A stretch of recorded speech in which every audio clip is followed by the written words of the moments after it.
Pour préserver les blancs de cette aquarelle, j'aurais pu utiliser différentes techniques.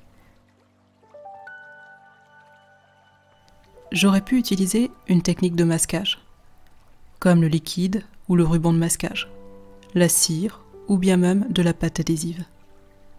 Mais ça n'est pas le cas. Ce sont des méthodes qui, pour moi, retirent toute spontanéité à une aquarelle.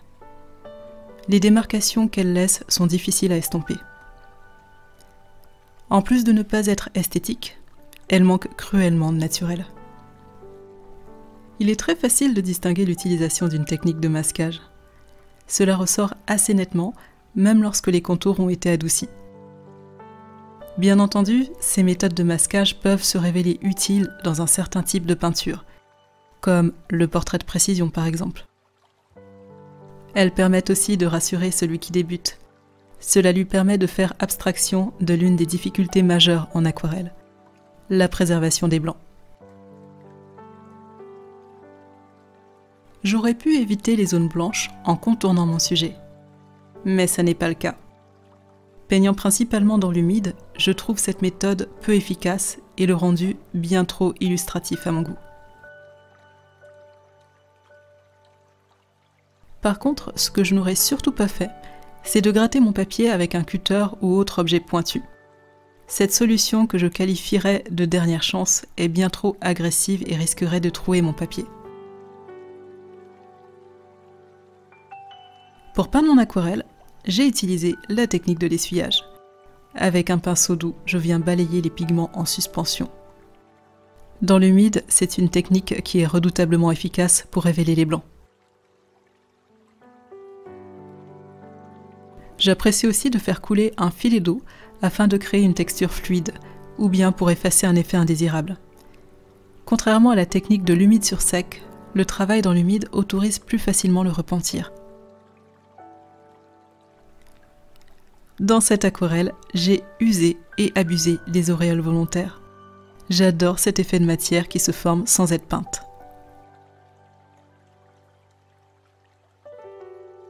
J'ai également utilisé un mouchoir doux lorsque mon papier commençait à sécher. Je fais par contre attention à cette méthode. Si l'on appuie trop fortement, les démarcations risquent d'être trop nettes et se mêleront moins bien avec le reste de la composition. Je me méfie du sel qui modifie le pH de ce qu'il touche. Je ne l'emploie pas dans mes compositions.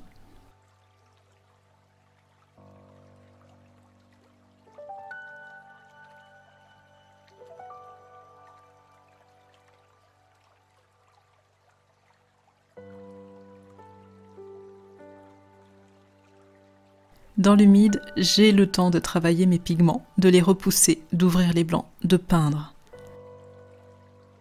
Tel le sculpteur, je modifie leur physionomie, leur aspect, pour leur donner forme harmonieuse.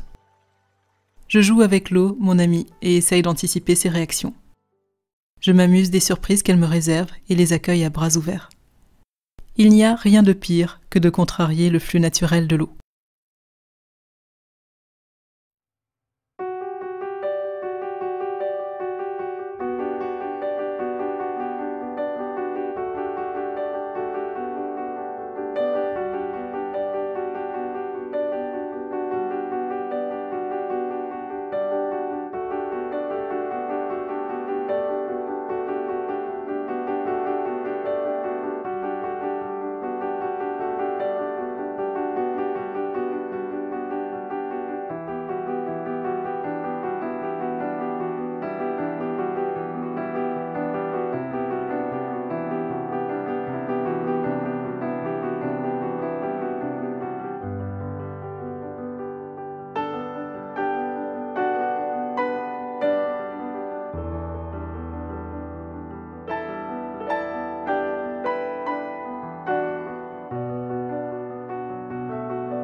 rien de plus lumineux qu'une aquarelle peinte dans l'humide. Alors, quand on me demande quel est mon outil favori pour préserver et ouvrir les blancs, je réponds tout simplement l'eau.